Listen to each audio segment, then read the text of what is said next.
കാനഡയുടെ ശരിക്കും പറഞ്ഞാൽ അടുത്ത കാലത്തുള്ളൊരു ആദ്യത്തെ പോയിൻ്റാണ് വേൾഡ് കപ്പ് ടേബിളിലുള്ള ബെഞ്ച് സ്ട്രെങ്ത് എന്താണെന്ന് തെളിയിക്കുന്ന ഒരു സംഗതിയാണ് ഇന്നലത്തെ ഒരു 121 സെക്കൻഡ്സ് കൊണ്ട് തിരിച്ചടിക്കുകയാണല്ലോ ഗോൾ. അപ്പോൾ ഈ ഇന്നലത്തെ കളിയുടെ ഒരു പ്രത്യേകത എന്താണ്? പ്രത്യേകിച്ചും നമ്മൾ പ്രതീക്ഷിക്കുന്നത് കാനഡ തോൽക്കാൻ സാധ്യതയുണ്ടെന്ന് വിചാരിക്കുന്ന ഒരു കളിയാണ് ഇന്നലത്തേത്. പക്ഷെ അത് അവർക്ക് ഡ്രോ ചെയ്യാൻ പറ്റി. ശരിക്കും ഒരു ജയിക്കേണ്ട കളിയായിരുന്നു. എങ്ങനെ നോക്കിയാലും കാനഡയാണ് നന്നായി കളിച്ചത്. ബോസ്നിയയുടെ ഭാഗത്തുനിന്ന് തീരെ ഒരു ആംബിഷൻ ഉണ്ടായിരുന്നില്ല. എന്തുകൊണ്ടാന്ന് എനിക്കറിയില്ല. എന്താ വെച്ചാൽ അവര് കളിക്കാരെ നോക്കിക്കഴിഞ്ഞാൽ അവര് ഒരു കാനഡയെ പേടിക്കേണ്ട ഒരു ടീമൊന്നും അല്ല.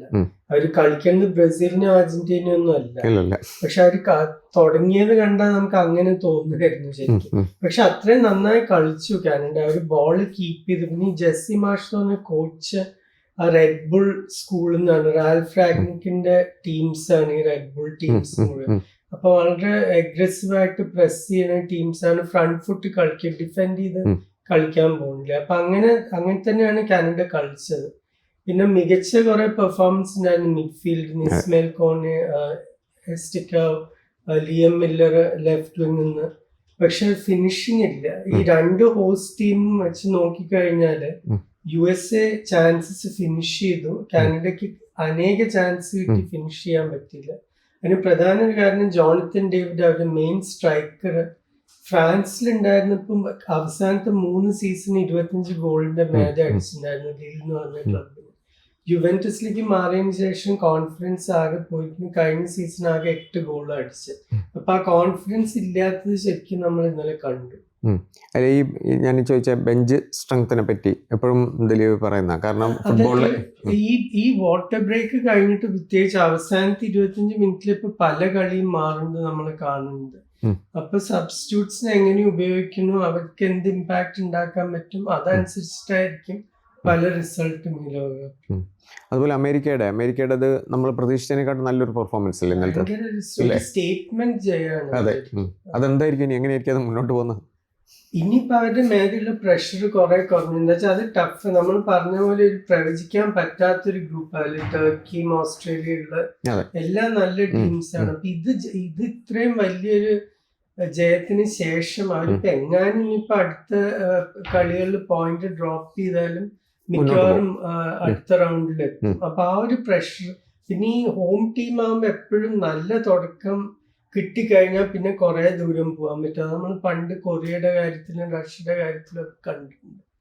അപ്പൊ ഇത് കഴിഞ്ഞിട്ട് അവർക്ക് ഭയങ്കര കോൺഫിഡൻസ് ആയി. പിന്നെ നമ്മൾ ഇന്നലെ സംസാരിച്ചപ്പോൾ പറഞ്ഞു പാരഗ്വേ ഡിഫെൻഡ് ചെയ്യാൻ, പക്ഷെ 5 യെല്ലോ കാർഡായിട്ട് കിട്ടുന്നു. പക്ഷെ ആദ്യം ഗോൾ അടിക്കാൻ പറ്റിയാൽ അത് കുറച്ച് ഭാഗ്യം ഉണ്ടായിരുന്നു, ഓൺ ഗോൾ ആയിരുന്നു. എന്നാലും അത് കിട്ടിക്കഴിഞ്ഞാൽ ഒരു ടീമിന് റിലാക്സ്ഡ് ആയിട്ട് കളിക്കാൻ പറ്റും. പിന്നെ കാനഡയ്ക്ക് ഇല്ലാത്ത ആ ഒരു ഇൻഫോം സെന്റർ ഫോർവേഡ് ബാലഗോൺ ഇന്നലെ ഭയങ്കര കളിയായിരുന്നു. ആ രണ്ടാമത്തെ ഫിനിഷൊക്കെ ശരിക്കും വേൾഡ് ക്ലാസ് ആണ്. പിന്നെ സബ്സ്റ്റിറ്റ്യൂട്ടായി വന്ന ജിയോവാനി റെയ്നയുടെ മറ്റേ മഴവില് ഫിനിഷ് ഔട്ട്സൈഡ് ബൂട്ട് വെച്ച് അത് ഭയങ്കര ട്രിവേലാന്നാണ് സൗത്ത് അമേരിക്കയിൽ പറയാ. അത് പക്ഷെ ഭയങ്കര ഒരു ഗോളായിരുന്നു.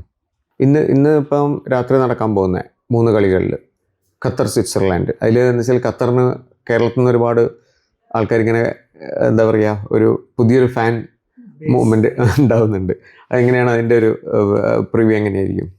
എനിക്ക് പറയും ഈ ഇത്തവണ ഖത്തറിനെ പറ്റി കുറച്ചും കൂടി പ്രതീക്ഷയുണ്ട്. എന്താ വെച്ചാൽ അവർക്ക് പ്രഷർ ഇല്ല. കഴിഞ്ഞ തവണ അവർക്ക് തീരെ താങ്ങാൻ പറ്റില്ല ഹോം ടീം ആയിരുന്നതിന്റെ പ്രഷർ. അത് 31 മിനിറ്റ് തന്നെ എക്വഡോർ 2 ഗോൾ അടിച്ചു. അതോടെ അവരുടെ ലോകകപ്പ് അവസാനിച്ച പോലെയായിരുന്നു ആദ്യത്തെ കളി തന്നെ.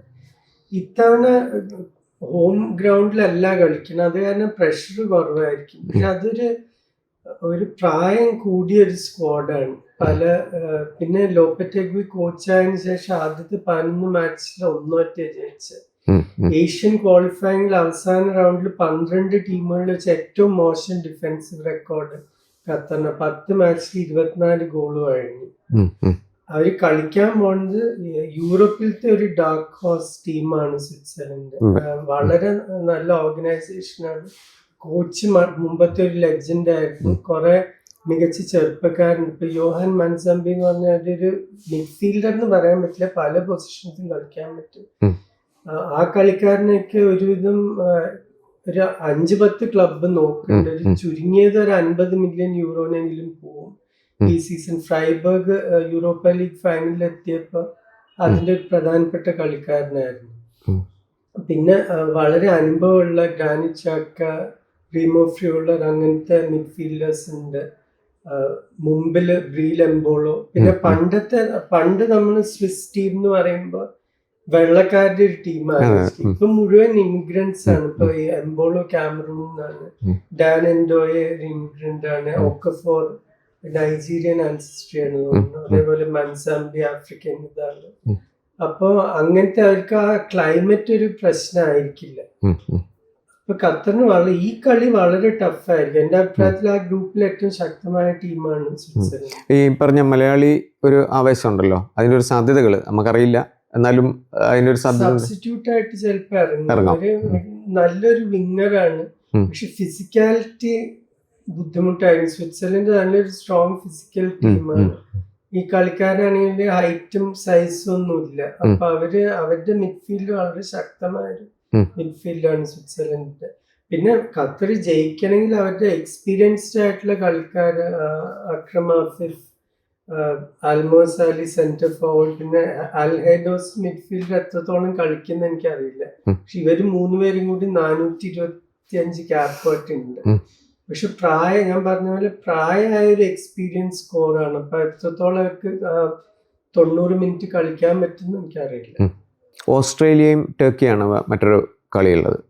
അതിനകത്ത് നമ്മൾ നേരത്തെ സംസാരിക്കുമ്പോൾ തന്നെ ദിലീപ് പറയുന്നുണ്ട്, ടർക്കി എന്ന് പറഞ്ഞു കഴിഞ്ഞാൽ നമുക്ക് ഒരിക്കലും പ്രവചിക്കാൻ പറ്റാത്ത നല്ല കളിക്കാരുണ്ടെങ്കിലും പ്രവചനാതീതമായിട്ടുള്ള പെർഫോമൻസ് നടത്തുന്ന ടീമാണെന്ന്. അപ്പോൾ എന്തായിരിക്കും ഈ കളിയിൽ എങ്ങനെയായിരിക്കും ഒരു നമ്മളെ പ്രിവ്യൂ?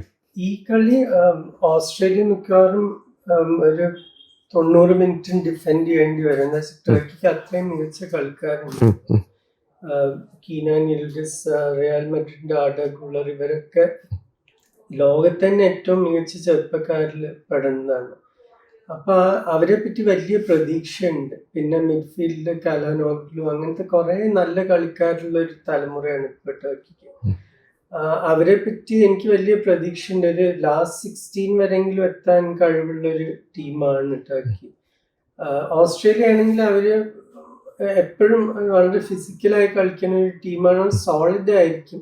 പക്ഷെ ഇപ്പൊ നമ്മൾ പാരഗ്വേയുടെ കാര്യത്തിലും ബോസ്നിയയുടെ കാര്യത്തിലും പല ടീമിന്റെ കാര്യത്തിലും ഇപ്പൊ കണ്ടിട്ടുണ്ട്, ഈ കാലാവസ്ഥയിൽ 90 മിനിറ്റ് നിങ്ങൾക്ക് ഡിഫെൻഡ് ചെയ്യാൻ പറ്റില്ല, സാധ്യമല്ല.